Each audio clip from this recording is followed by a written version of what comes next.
Za vrtec v Poljčanah lahko rečemo, da si otroci v tem vrtcu zadovoljijo potrebo po gibanju in varnosti v iskanju skrivnosti življenja. Z vsakodnevnim stikom z naravo in bližnjo okolico se bodo ti otroci lažje znašli v širšem svetu. Vrtec v Poljčanah stoji na ozki, skoraj 200 metrov dolgi parceli in se dotika naravnega območja Natura 2000. Vseh 8 oddelkov je odetih v različne barve in omogoča otrokom neposreden stik z naravo in igrali. Noter me že čakajo gospa ravnateljica, arhitekti in otroci, s katerimi se bom tudi igral.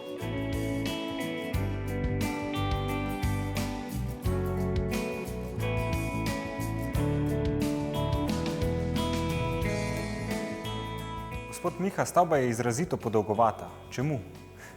Ja, stavba je seveda podolgovata, predvsem zato, ker je podolgovata tudi parcela, zelo dolga in ozka parcela, med poplavno ravnico potoka Brežnica in med to obcestno pozidavo, v kateri sta tudi šola in športna dvorana.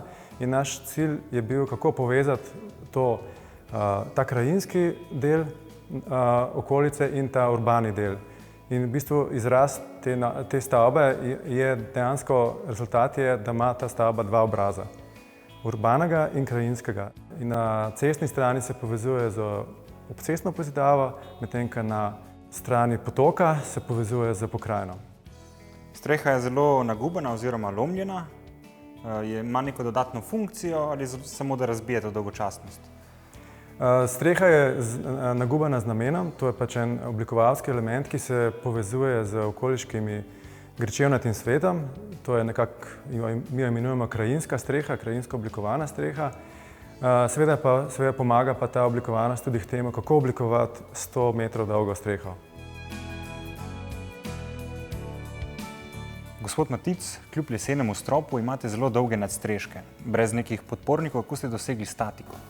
Leseno-križne lepljene plošče, ki so v interjerju vidne, same po sebi niso nosilne. Nad njimi je izvedena lesena branasta konstrukcija iz križno lepljenih nosilcev z večjimi razponi, ki skupaj sovprežno deluje z temi lesenimi križno lepljenimi ploščami in hkrati omogočajo te konzolne previse nad terasami. Igralnice niste poimenovali po navadnih, običajnih imenih, kot so zajčki, medvedki, ampak po nenavadnih, kot so grilček, smrdokavra. Zakaj takšna imena? To izhaja iz želja uporabnikov, ki v tem konkretnem vrtcu nimajo imen oziroma nimajo poimenovanj. Kljub temu se mi je zdelo smiselno, da ločimo igralnice, mogoče po barvah, sicer otroci v teh nekih, če lahko rečem, velikih prostorih ne bi našli svoje prave igralnice oziroma svojih vrat. Tako da pri iskanju idej smo se zatekli v naravno, čudovito okolje, tukaj okoli nas, katerega značilnost je, da reka Dravinja poplavlja in se zato tukaj nahajajo posebne živalske vrste, ki jih sicer ni najti v drugih delih Slovenije oziroma so zelo redke. To so recimo smrdokavra, gospica, jelševec in tako naprej. Tako da je naš kolega Žiga Misjak ne samo zasnoval te, če lahko rečem, sheme oziroma živali, temveč je proučil vse te živali, izbral potem skupaj z nami 8 nekih najbolj karakterističnih. Pri tem smo pa pazili, da je to 8 različnih barv. Zato, ker smo te barve potem povzeli in jih tudi delno uporabili po posameznih igralnicah, seveda v neki minimalni intervenciji.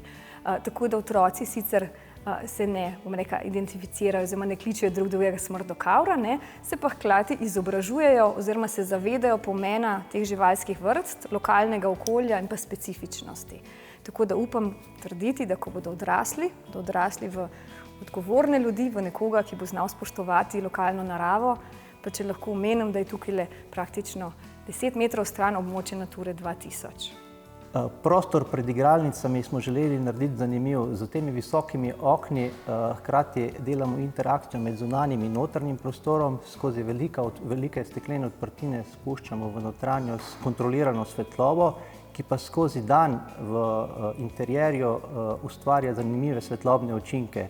Ti svetlobni učinki, ki se spreminjajo skozi dan, pa tudi spodbujajo kreativnost od samih otrok. Ko sem sam hodil v vrtec, smo bili vsi v enem nivoju, tukaj pa imate galerije, take prehode gor. Zakaj ste se odločili za to?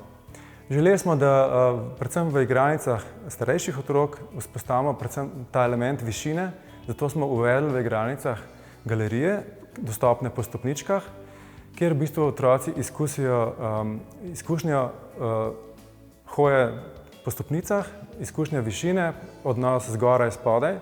Zelo radi se otroci igrajo na višjih, nižjih prostorih in s tem smo v prostor v bistvu vnesli neko dinamiko, neko svežino in se nam zdi, da te zadeve zelo dobro funkcionirajo.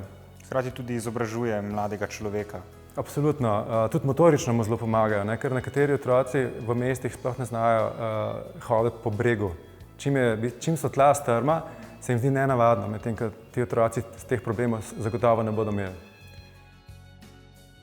Leseni stropovi, ki so hkrati konstrukcija, nimajo nobenih spuščenih stropov, v katere bi mi lahko skrili inštalacije.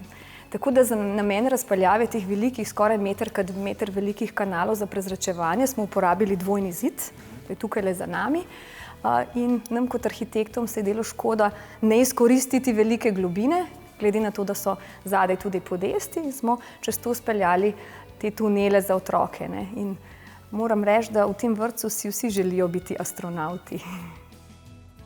Zelo zanimiva je sedežna garnitura v obliki bumeranga. So tam zaradi staršev ali zaradi otrok oziroma za njih? No, ti bumerang elementi v predprostoru igralnic drugega starostnega obdobja, ki je precej velik in je hkrati komunikacijski prostor, so namenjeni temu, da si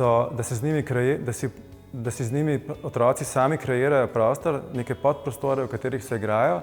Sami pa so tudi ugotovili, da jih lahko zvrnejo na bok in potem postanejo ležalniki ali celo gugalnice, na katerih se potem lahko igrajo. Najpomembnejši so otroci, drugi najpomembnejši pa starši. Kakšni so njihovi odzivi? Lahko vam povem, da so me starši s svojimi odzivi pravzaprav tudi mnogokrat presenetili. Lahko povem, da ni vseeno, seveda, v kakšen vrtec pripelješ otroka, seveda kot starš, za tebe je pač otrok najdragocenejši in ko ti starš reče, da ima občutek, kot da svojega otroka pripelje v zdravilišče, potem lahko nekako rečemo, da smo vsi, od arhitektov do tistih, ki so delali ta vrtec in seveda od občine, ki je vse skupaj to plačala, da smo vsi dosegli svoj namen.